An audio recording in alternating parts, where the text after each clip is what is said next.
SwayamPrabha. Digital India. Educated India.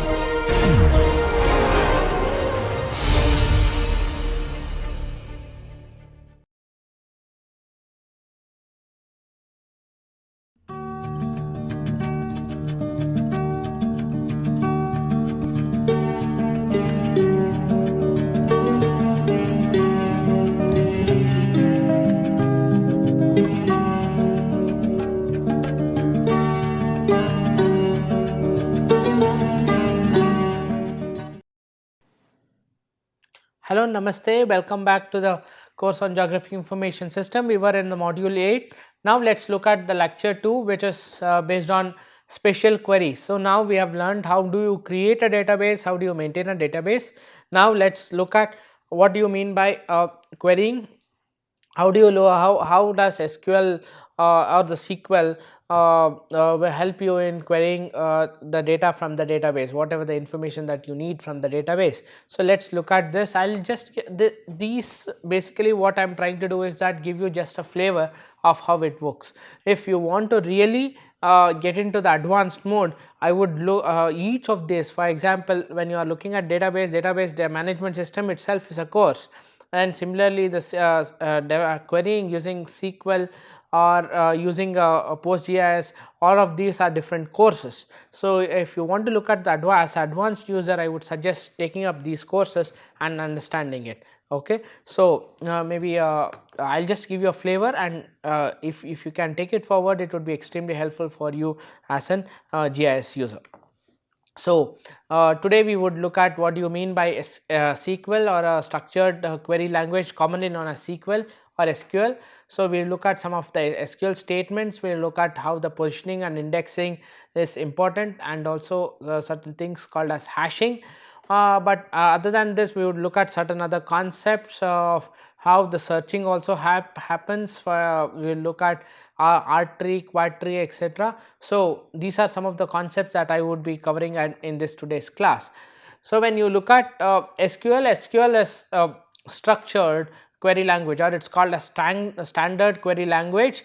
Okay, normally pronounced as SQL, SEQUEL. So it's called SQL. So developed by IBM in 1970s. So now it's a de facto standard for relational databases. If you are looking at their relational databases, by default the query language is SQL. Okay, or now the way it is the latest one is MySQL. So looking at that, if you are trying to understand SQL, it would be very good in terms of learning SQL as an advanced user. Then your database query will be extremely useful. There are three types of usage. One is standard standalone queries. If you just have a small query, so it's standalone. It can be high level programming. You can look at programming for extraction of information.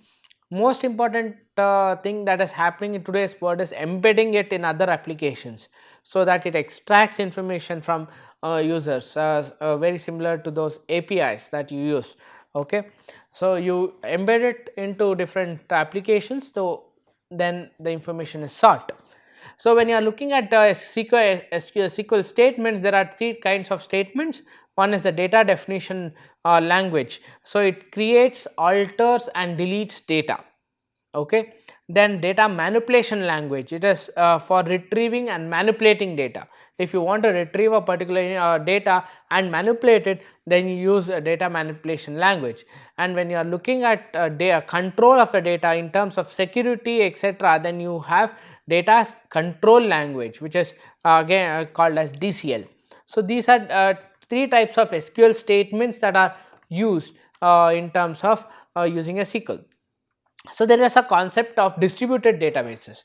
When I say distributed databases, these are special case of decentralized database solutions, which means to say that all databases doesn't really sit in a particular mesh, in particular workbook or particular place. These are the mesh, these are from various places. If for example in today's scenario, if someone wants to look at different web pages, so these are very good examples of a decentralized database solutions. You have different web pages from different nook and corners of the country, each having its own database, looking at its own profiles. So these are different things. There are so many websites which combine all of these together and gives you a single comparative issue. That's again a distributed databases. You have websites doing that issues. So now the web handling is more of the thing that has been growing in GIS, is similarly with other applications in the computer science. So systems where distributed database comprises of several databases that are closely integrated with assistance of network and is treated as one unit. Okay. So sub databases may have different types of databases. Copies of the same data can be found in several of these sub databases. So only thing is that data redundancy in case it is not needed. So that data redundancy is part where you have to maintain it in a much better way, which relational databases normally handles in a very effective way. So distributed databases have special requirements with respect to common data models, routines for maintaining and checking data quality. So the way they handle it, the way they maintain it, the way they check the quality is very different. The results in the system to be expensive to run in terms of distributed databases. If you have advantages are increased reliability and access to data, increased efficiency, capacity, advantage of sharing resources. So all of these are very important in terms of handling a database and maintaining a database. So when you look at different distributed databases, we have two types. One is homogeneous type, another one is a heterogeneous type. Homogeneous type is divided into autonomous and non-autonomous.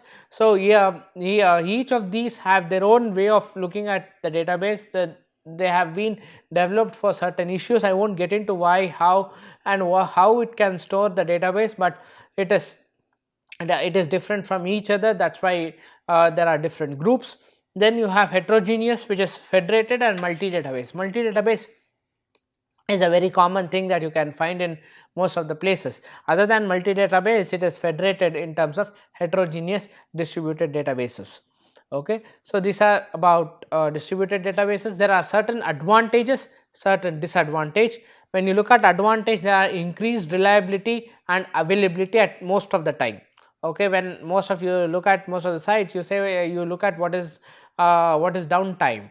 Okay, most of the uptime would, if the site uptime is 99.99, then it is considered to be reliable, which means the data that is providing from different databases is reliable.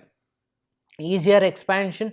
No, reliability is not just with the time, but you can rely on that particular website for getting the data. That's what I meant.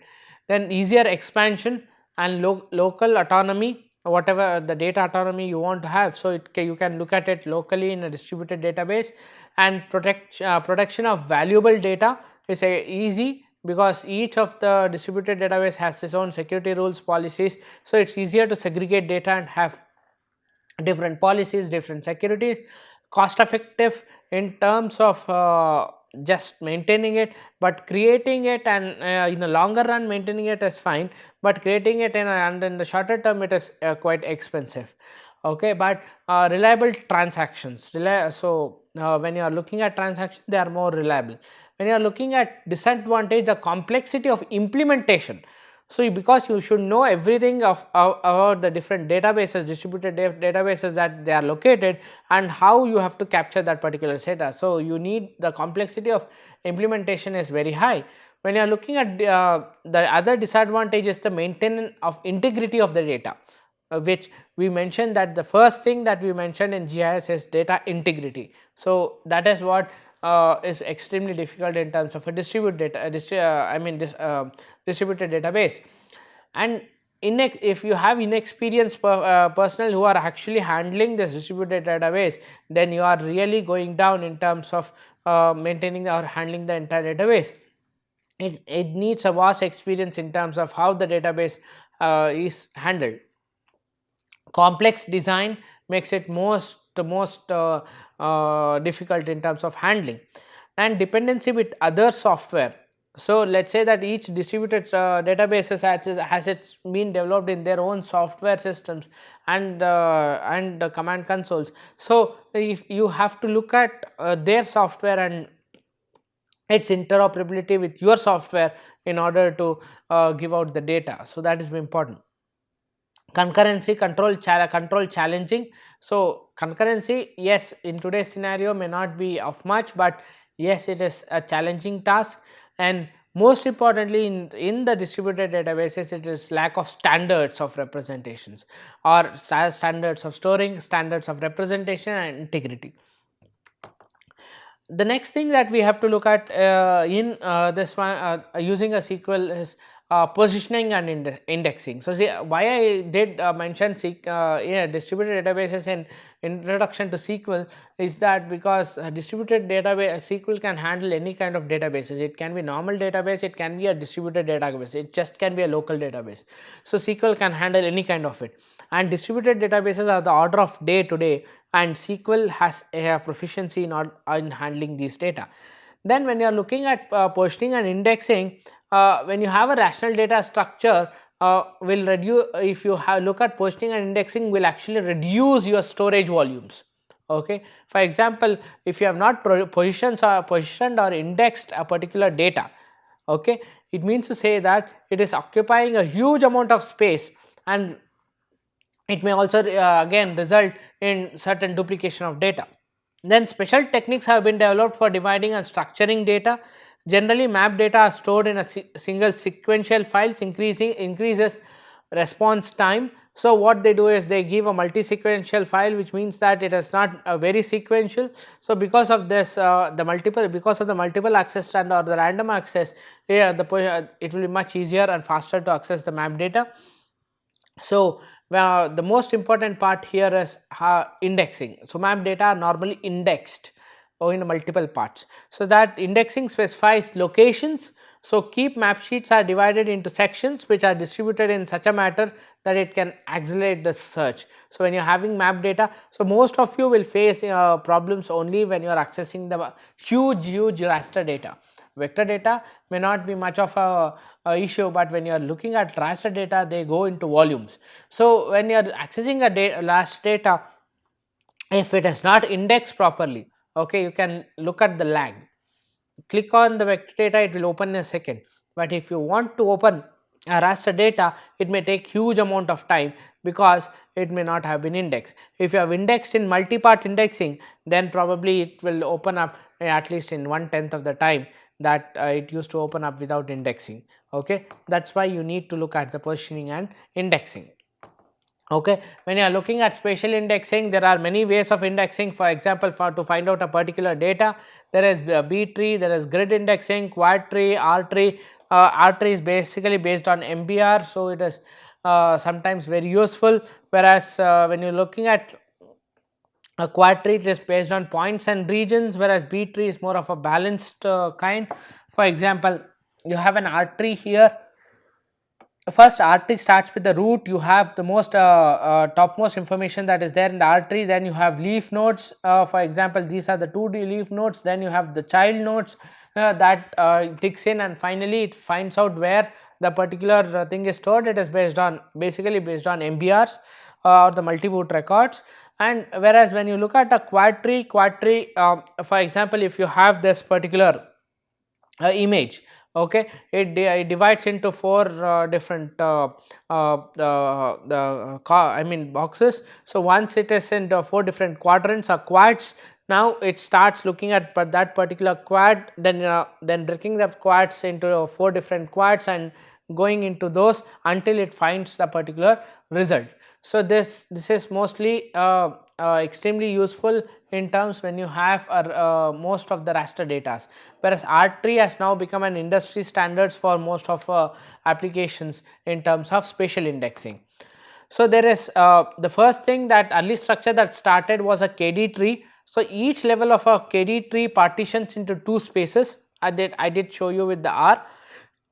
So one dimension for partitioning at the root level, and the next is at the nodes, each nodes. So there is something called as KD tree, extends the KD tree, that's nothing but a B tree, allows the multiple child nodes for each external node, well suited for secondary storages. So that is why B tree has been extremely useful in terms of applications.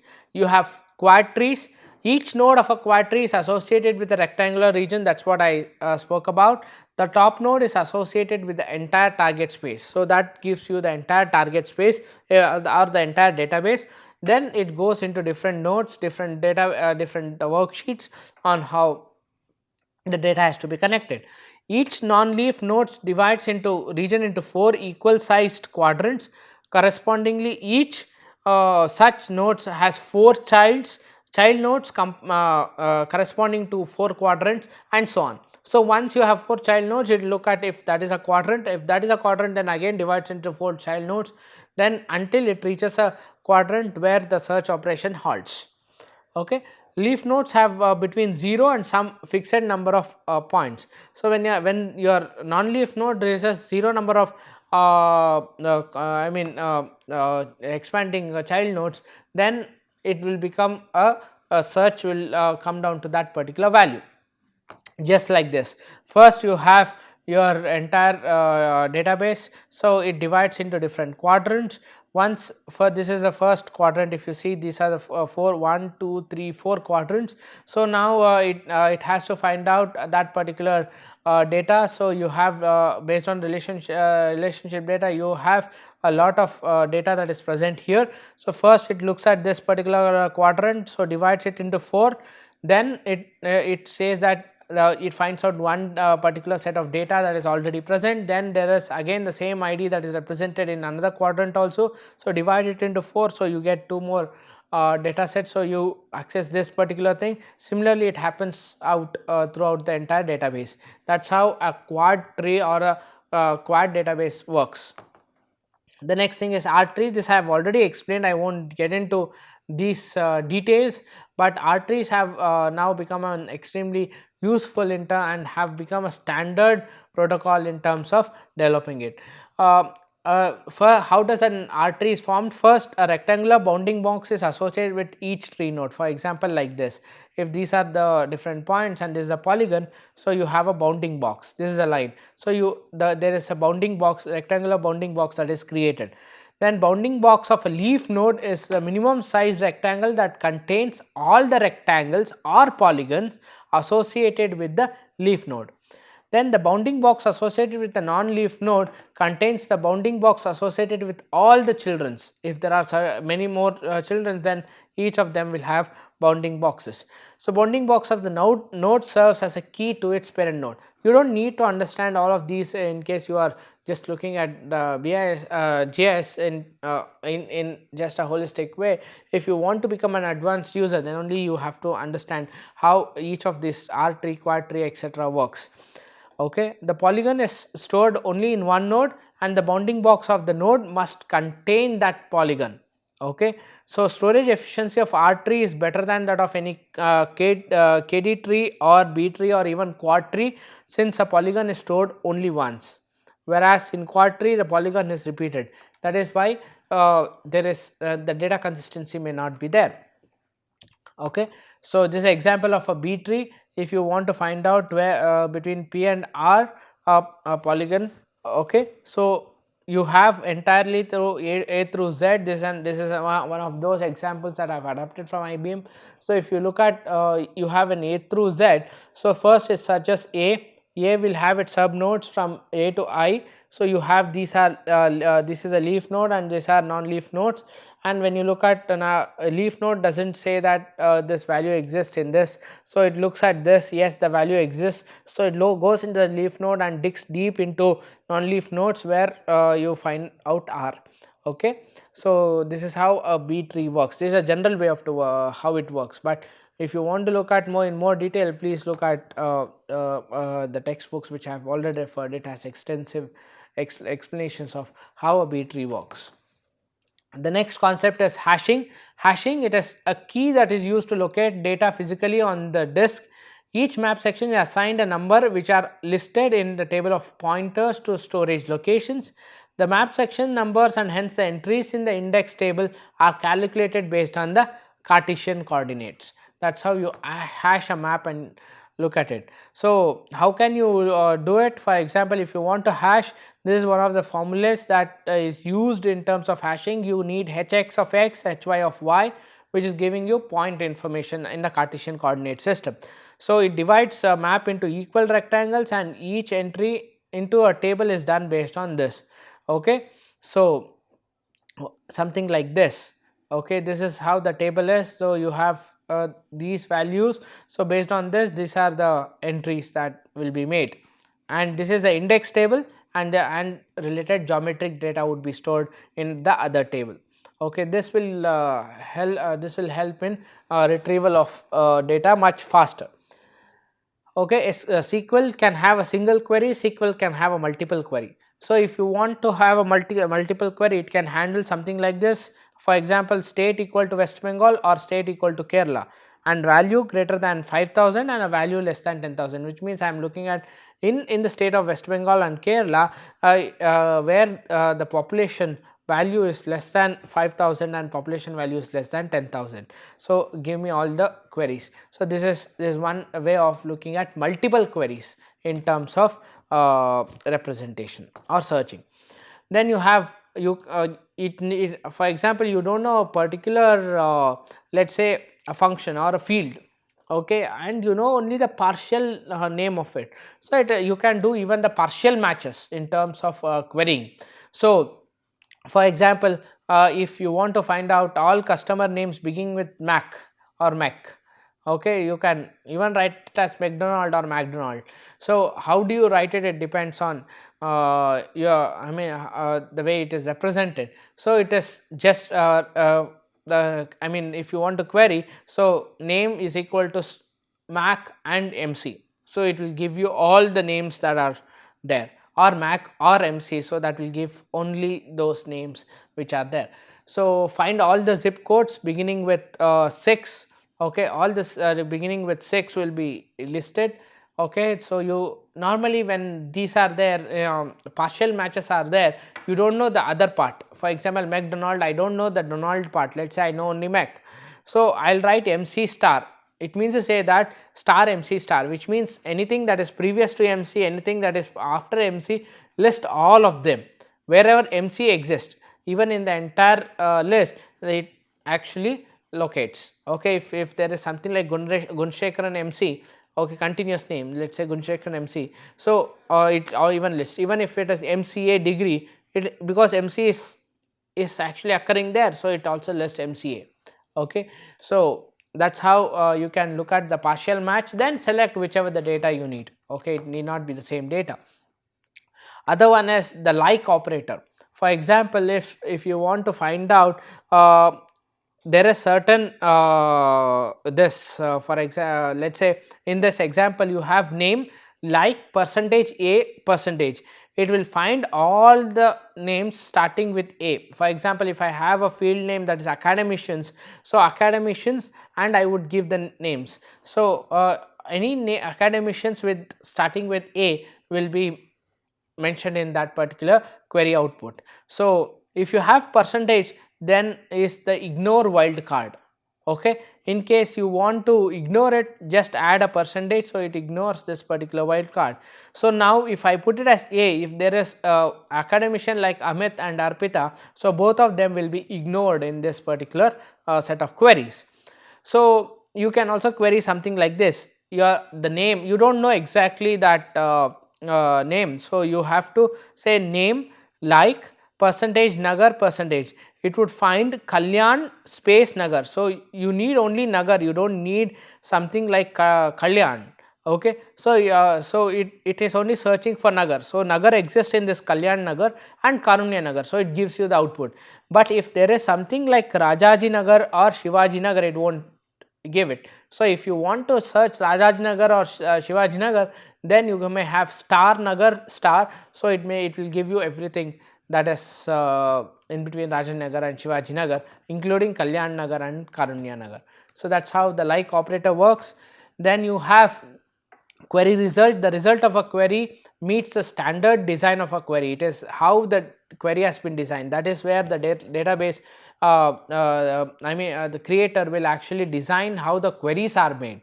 So we may use operations. For example, export the queried shortlist objects, mathematically calculate any required value, statistically determine results.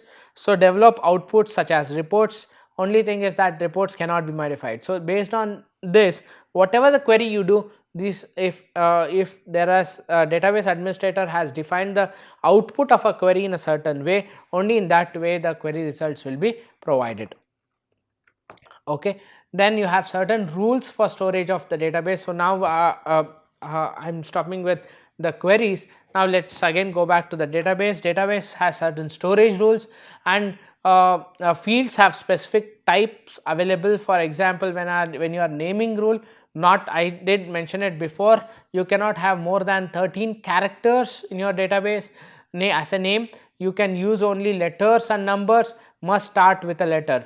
Once defined, it cannot be named. First, due to certain constraints, many of the databases were not allowing the special characters, but in today's scenario we can use special characters as name of the database. So it cannot have even spaces, so that you should remember.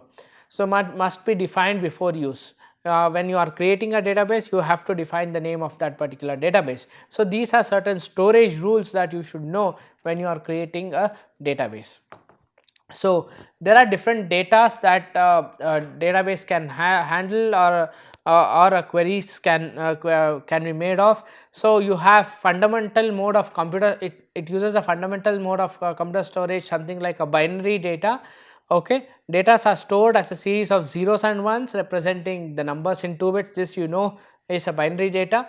So bits are grouped by 8 to form 1 byte. 1024 bytes is equal to 1 MB, and 1024 MBs is equal to 1 gig, and so on. Okay, so that's how the binary data can be used. Then you can use it in the form of ASCII. Okay, so normally ASCII is used in alphanumeric storage, or those which are non-numeric, which are numeric. And so when you are looking at storing data, text data always are normally stored in ASCII format. Numeric data may be stored in ASCII or binary. Normally it is binary format. Binary is generally more efficient in terms of storage capabilities. And when you are storing, typically this is one of those examples which many students ask in terms of storage. For example, binary stores it in the form of a whole number. Okay, if you want to store a decimal value, okay, the computer stores in the form of scientific notations. Probably you understand what is a mantissa and exponent. Okay, so it stores always in the form of exponent. For example, this may be a scientific notation. Okay, if this is your scientific notation, the storage in a computer is in the form of a mantissa and an exponent. So always your data is stored in the form of a mantissa and exponent. Okay, so when you are looking at the database storage, so you have to look, typically the storage, the size of a storage typically depends on two things. One is the ASCII versus the binary type storage. What type of storage is being used, what is those that is behind is being used. Then bytes of storage allocated. So it also depends on the user, how he or she wants to store the data. Then integer versus floating point. Now when you are looking at floating point, so there are certain operations where floating point is a must, so use floating point. Okay, definition limits to value that can be stored. There are certain definitions that can limit it. Then important to match types to storage requirements, and try to minimize storage space. That is very important in terms of a database storage. That's why you use compacting. But before you create any field, okay, or storing attribute information, you should know certain things. That is, first thing is what kind of field you are trying to use. If you are using a name, student's name, okay, so are you using a long or a short, or for example you are storing an age of a person, it is long integer, short integer, or that is the way you should know what kind of data you are storing, what is the data type that you are storing, whether it is an integer, it is a float, or it is a string. So how are you actually storing? Well, for example, if it is double, it is double character. So look at the way it has to be stored. First create that kind. So that is why you need to plan it first, what data you are storing, what is the type of the data is available, then only you can look at it. For example, a last name may be very different from number of children in the household. So data that is needed type that is needed in the last name is extremely different. So when you look at the student grade point averages is more of an floating point, whereas number of children in the household is an integer. Okay, so we have to look at how different this data is. Then year of birth, the way it is stored is very different. Okay, the country population, it cannot be, it is in integers, it cannot be your floating point. And aerial image of a country is in a certain format, it's not, you cannot store it in the format as in the above cases. Okay, so before you create any field, look at what particular thing that you are trying to use and what is that field count, how you are looking at the field, what is the data that you are capturing. So then only you create that particular field. Okay, without that it may not be much useful. So we looked at certain what do you mean by structured query language. We looked at some SQL statements, then we looked at positioning and indexing, why it is important. We looked at hashing, then query operations. Okay, how do you actually look at query, and how are different operations, for example like, etc. We looked at it. And finally the database storage, how do you store a database, and very importantly what are the field formats that you have to store and how it has to be stored. So this is all about the SQL and the database. So let's meet in the next class with the next set of different issues. So what I have divided this particular module is more dedicated to developing a database and trying to understand it with different queries. So once I have understood this, I'll again go back to the module 5, where would be I will be explaining you certain things about how actually you when you start digitizing, what are the errors you get and how you correct all those errors. That will be in the last lecture of the same module, which I will go back to the module 5. Until until the next module, have a nice time. Thank you very much.